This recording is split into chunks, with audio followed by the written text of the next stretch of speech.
Hello YouTube, c'est Amélie de la chaîne Fibre Inconnue, j'espère que tu vas bien.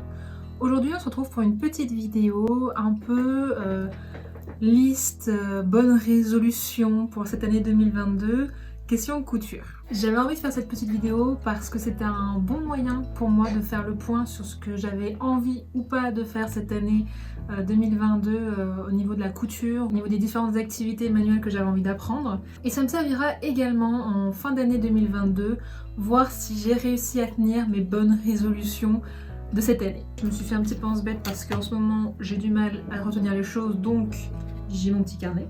Ma première bonne résolution, ce serait de diminuer ma frénésie d'achat de tissus.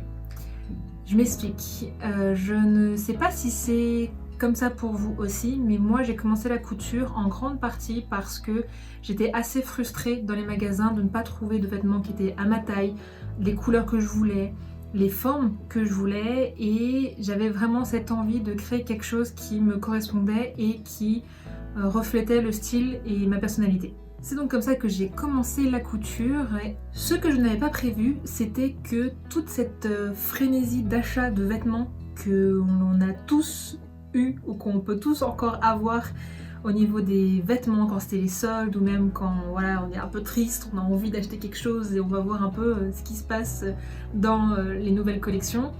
Et bien ce que j'avais pas prévu, c'était que cette frénésie d'achat là allait se transférer sur l'achat de coupons de tissu. Et comment dire, ça prend de la place, ça coûte cher, mine de rien, la couture est un loisir qui coûte cher.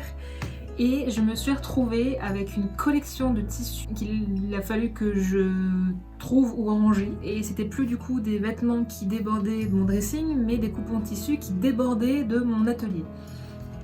Et j'avoue que à la fin j'ai eu un peu honte. J'ai eu un peu honte d'acheter autant de tissus, et surtout pour la plupart dont je ne sais pas quoi faire. Je crois que c'est le pire, c'est que vraiment j'ai des coupons de tissu que j'ai achetés sur le coup en me disant ouais il est trop beau, je suis sûre j'ai trouvé un truc à faire. Et au final bah il reste là dans mon meuble à tissu, il me regarde désespérément du fond de son tiroir en attendant que je lui trouve un patron. Ouais. Et donc cette année, j'aimerais diminuer drastiquement ma consommation de tissu, ou du moins mon achat de tissu de manière irréfléchie, dans le sens où si j'achète un tissu, c'est que j'ai un projet, c'est que j'ai vraiment une idée en tête qui est concrète et réalisable, et que je sais que je vais faire dans les semaines ou vraiment le mois qui vient. Histoire de désengorger un petit peu la masse de tissu que j'ai là, parce que là clairement c'est plus possible, j'ai plus d'endroit où les ranger, je ne vis pas seule, je n'ai pas non plus envie d'aller grappiller dans la zone de travail de mon copain, j'ai vraiment envie de me restreindre à un seul endroit de la maison et de me dire voilà, si ça ne rentre pas là, c'est que ça n'a rien à faire chez moi. J'espère que je vais y arriver. Deuxième petit point donc de cette liste de bonnes résolutions, ce serait de diminuer ma pile de tissu à coudre. Voilà, j'aimerais que ce meuble à tissu ait moins l'air d'avoir vécu la guerre. Ça va être une des grandes résolutions à tenir cette année. Il faut que je diminue ma pile de tissu à coudre de manière drastique. Ma troisième bonne résolution pour cette année 2022, ce serait d'apprendre à patronner. J'ai marqué apprendre à patronner comme une pro, on va déjà apprendre à patronner tout court. Je trouve énormément de patrons qui me plaisent, sauf que j'ai toujours des petits trucs que j'ai envie de changer. Je sais le hacker en quelque sorte pour qu'il ressemble à la version que je veux, mais j'aimerais bien apprendre à créer mes propres patrons. Comment se construit le vêtement, comment on construit un patron, et pouvoir du coup me faire les patrons que je veux, de la forme déjà que je veux. Voilà, je sais pas si je suis claire. Dans la même veine que les points précédents, j'aimerais du coup, en apprenant le patronage et en diminuant ma consommation de tissu, j'aimerais me créer une garde-robe capsule, garde-robe de patron capsule, je sais pas trop comment on pourrait appeler ça. En fait, ce que j'aimerais, ce serait de diminuer la quantité de vêtements que j'ai, parce qu'honnêtement, j'ai un peu du mal en fait avec ce truc que j'ai pu voir sur les réseaux, et dont, je l'avoue, j'ai été la première victime, c'est que tous ces réseaux-là en fait me donnent envie de coudre et de coudre et de coudre, c'est une bonne chose, sauf que des fois je me mets à coudre des vêtements dont je n'ai pas forcément besoin, ou qui ne s'accordent pas à ma garde-robe, et donc je n'ai aucune pièce à laquelle les accorder, et donc elle reste toute seule à pendre sur son cintre.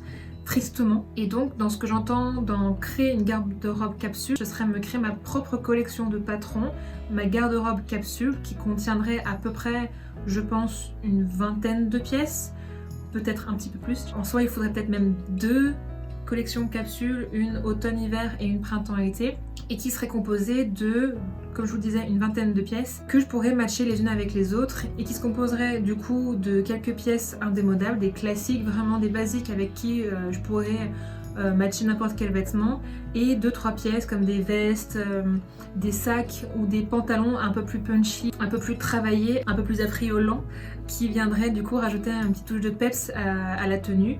Si j'aimerais du coup créer cette garde-robe, c'est principalement parce que si j'essaye de ne pas acheter dans la fast fashion et commencer à m'intégrer à la slow fashion, c'est vraiment pour réfléchir aux vêtements, à réfléchir à ce que je porte, et que je vois pas du coup l'intérêt de continuer à coudre et à coudre et à coudre sans réfléchir en fait à comment va être utilisé le vêtement. Est-ce que je vais vraiment le mettre?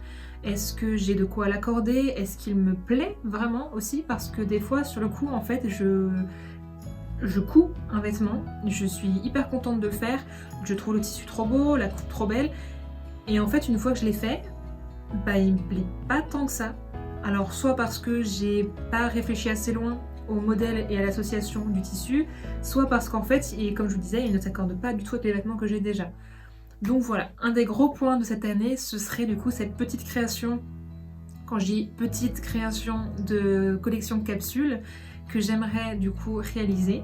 D'ailleurs, si ça vous plairait de voir un petit peu comment je vais faire, mes idées, comment je vais réaliser, comment je vais choisir les pièces, comment choisir les tissus, etc.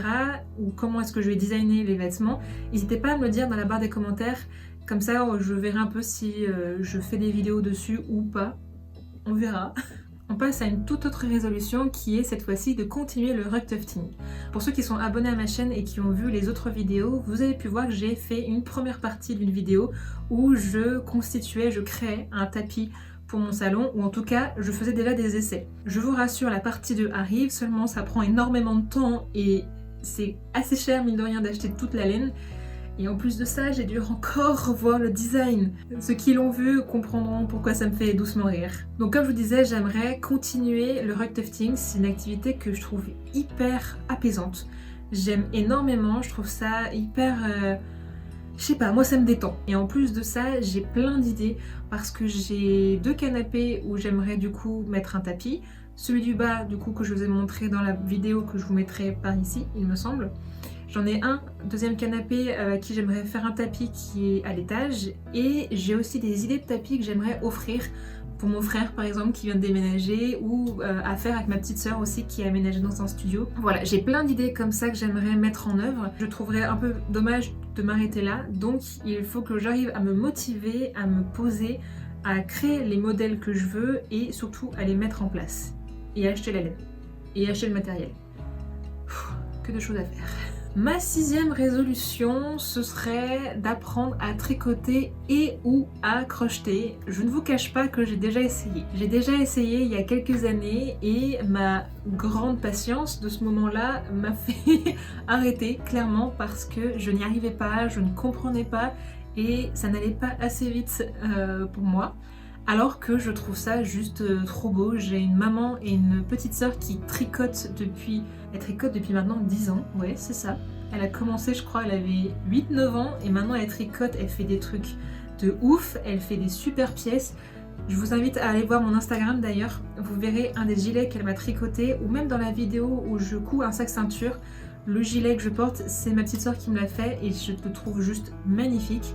Et du coup j'avoue qu'en voyant les pièces qu'elles font, les pièces qu'elles m'offrent aussi, parce que j'ai beaucoup de pulls tricotés par ma maman et ma petite sœur, les bonnets, les écharpes, et ben j'ai vraiment envie d'apprendre à le faire parce que ça m'arrive très souvent de voir des modèles que je trouve trop mimes, sauf que bah, je suis limitée par mes capacités vu que je ne sais pas le faire, et je n'ai pas non plus envie d'harceler constamment ma petite maman et ma petite sœur pour me faire des gilets ou des pulls. Cette année, on va essayer de se prendre en main et de faire ses propres gilets. J'ai bien dit essayer, j'espère avoir maintenant mûri et avoir la patience nécessaire pour me mettre au tricot, j'espère.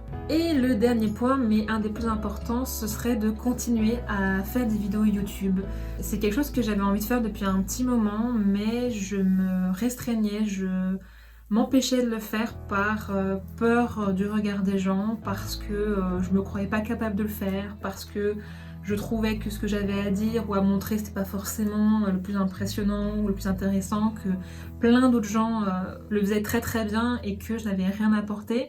Sauf que cette année je me suis rendu compte que ça m'apportait beaucoup, que ça me faisait énormément de bien de partager avec vous les quelques créations que je peux faire. Même si pour l'instant on n'est pas encore beaucoup sur la chaîne, j'espère réussir à faire grandir un petit peu cette chaîne avec votre aide. Et j'ai plein d'idées de vidéos que j'aimerais vous proposer et j'aimerais m'y tenir, j'aimerais ne pas baisser les bras et continuer dans ma lancée et garder ce rythme qui, je trouve, plutôt pas mal, d'essayer de poster à peu près toutes les 2 semaines. Parce qu'on va pas se cacher que entre le travail, ma vie privée, la couture qui prend aussi énormément de temps, filmer des vidéos ça se rajoute à tout ça et que bah voilà, des fois il faut aussi faire des concessions. J'espère en tout cas que les vidéos que je vous propose vous plaisent. N'hésitez pas à me le mettre dans la barre des commentaires. Je sais que je me répète beaucoup, mais en fait ça m'aide aussi à savoir ce qui vous plaît ou pas. Je vous avoue que ça fait énormément du bien aussi de savoir que ce qu'on fait est apprécié. Voilà, cette vidéo est finie. C'était pas une très grosse vidéo, mais j'avais envie de vous partager ça cette fin ou début d'année. Je ne sais pas quand est-ce qu'exactement je posterai cette vidéo. En tout cas, j'espère que vous avez passé de bonnes fêtes, si possible en famille, et que cette année 2022 sera bien meilleure que ce qu'on a pu avoir ces derniers temps. En tout cas, je vous remercie d'avoir regardé ma vidéo, d'avoir partagé ce petit moment avec moi. Si vous l'avez aimé, n'hésitez pas à mettre un petit like, à vous abonner, à mettre la cloche pour avoir les petites notifications quand je fais de nouvelles vidéos. Et puis je vous dis à la prochaine.